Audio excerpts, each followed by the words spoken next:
जब उस नौजवान ने कागज पर अपना अंगूठा लगाया, सामने खड़ी उसकी मां ने नजरें झुका ली और उसी लम्हे उसे एहसास हुआ कि वो अपनी मां को बेच रहा था। लेकिन अब बहुत देर हो चुकी थी, क्योंकि जो फैसले मजबूरी में किए जाएं, उनकी सजा उम्र भर मिलती है। वो शहर के एक पुराने महल्ले में अपनी बीमार मां के साथ एक छोटे से कमरे में रहता था। बाप बचपन में ही दुनिया से रुखसत हो चुका था।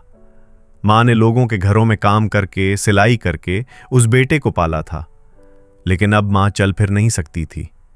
घुटनों का शदीद दर्द, महंगी दवाइयां और ऊपर से घर का किराया। सलमान रोजगार की तलाश में निकलता, लेकिन हर जगह एक ही जवाब मिलता, कल आना। एक दिन मकान मालिक ने साफ कह दिया, 3 दिन में किराया नहीं दिया तो कमरा खाली करना होगा। उस रात सलमान ने अपनी मां को भूख के आलम में सोते देखा। मां ने फिर भी मुस्कुराकर कहा, बेटा फिक्र न कर, अल्लाह कोई रास्ता निकाल देगा। लेकिन सलमान का हौसला टूट चुका था। अगले दिन एक अमीर आदमी मिला, सख्त चेहरा, ठंडी आवाज। उसने कहा, तुम्हारी मां मेरे घर काम करेगी, मैं भी पैसे दे देता हूं, लेकिन फिर वो मेरी जिम्मेदारी होगी। सलमान समझ गया, ये नौकरी नहीं थी, ये सौदा था। अगले दिन कागज पर अंगूठा लगा दिया गया, पैसे हाथ में आ गए, किराया अदा हो गया और मां खामोशी से उस आदमी के साथ चली गई।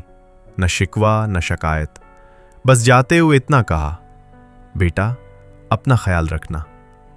चंद दिन बाद सलमान के पास पैसा तो था, लेकिन सुकून नहीं था। रातों को मां की आवाज कानों में गूंजती, बेटा भूख तो नहीं लगी। उसे पहली बार एहसास हुआ कि घर खाली नहीं होता, मां के बगैर होता है। एक दिन सलमान उस घर पहुंचा जहां मां काम कर रही थी। दरवाजा खुला, मां जमीन पर बैठी थी, कमजोर, थकी हुई। सलमान टूट गया। मां, मुझे माफ कर दो। मां ने मुश्किल से हाथ उठाया और कहा, बेटा मां अपनी औलाद को कभी माफ नहीं करती, मां तो बस दुआ करती है। सलमान मां को वापस ले आया। गुर्बत वापस आ गई, लेकिन मां भी वापस आ गई। और सलमान ने उस दिन सीख लिया, मजबूरी इंसान से सब कुछ छीन सकती है, लेकिन मां जैसी नेमत को बेचना अपनी रूह बेचने के बराबर है।